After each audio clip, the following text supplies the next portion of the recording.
All right, having a great morning so far. Just had a nice workout. I wanted to talk a little bit about the last video I did. I was thinking about it and I just don't think it's structurally possible for a human being to do what was attributed to that guy. At least the way I was thinking. I was thinking if he did it, which still seems impossible to me, he had to like pick the anchor up like this and then maybe scoop his arms on both sides of the hook, and since he was so tall he'd be taller than the ankle, and then like do like a, I don't know how tall the anchor is. I'm assuming it was really big to be that heavy, so it would be tall enough that even a tall guy like him who's 7'9" wouldn't have to crouch down so low. It'd be more like a quarter squat and just hug it tight against his core and go up. But even if he did that, I've never heard of anybody doing a partial movement that big. Louis Cyr did like a partial deadlift, the very top portion of one, with around over 1,900 pounds. So really strong people in that stance could do about a ton.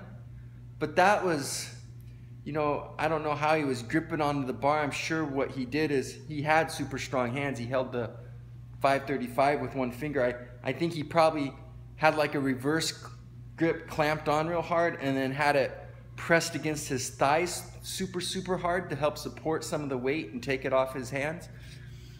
But to have it like this, that's incredible. I don't know, but that's the only way I could even feasibly think of someone doing this.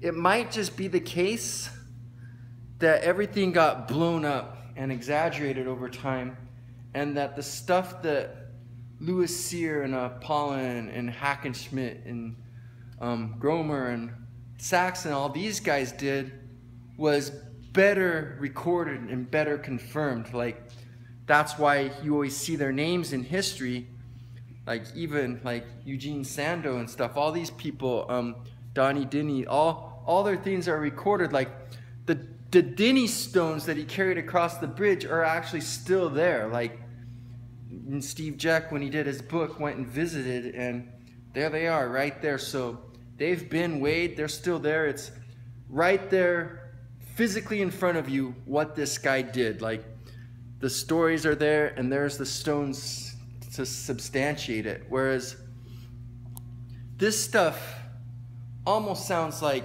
hearsay and the stuff of legend. And the guy was probably really strong, but he was probably so strong that nobody could test any of the claims. It's just like, here's this big giant, way stronger than everyone, could do all these awesome feats of strength. They probably thought there was no limit to what he could do, and then when he dies, people probably started spreading the rumors and then just slightly embellishing, and as the years went by, it grew and grew, because these things sound really crazy, especially picking up the 2,800 pound anchor. That just, I really can't see that happening. Even the way I said, where he props it up and goes under it like this, I've never seen it, because like Paul Anderson has like the strongest legs in history that I know about, doing his 1,200 pound squats, and his quarter squats were like 1,800 pounds. And I'm not saying, I don't know, I just, if Paul Anderson's doing 1,800 pound quarter squats and Louis Cyr is doing a little under a ton for his partial squat deadlifts at the top range of the motion, with that kind of good leverage and stuff, it's hard for me to believe that anybody could do that much more than them, because they were crazy strong. So that's all I wanted to talk about regarding that. Oh, and there was one part earlier in the video where I was talking about this, and again, I have trouble with that one because he's 7'9" and has such long arms, but I accidentally said 110 kilos the first time, and later when I mentioned it again, I did say 110 pounds. It's really 110 pounds is what the claim is. It was 50 kilos, which is 110 pounds, and I just slipped. I said kilos on accident, so I wanted to put that correction in there as well.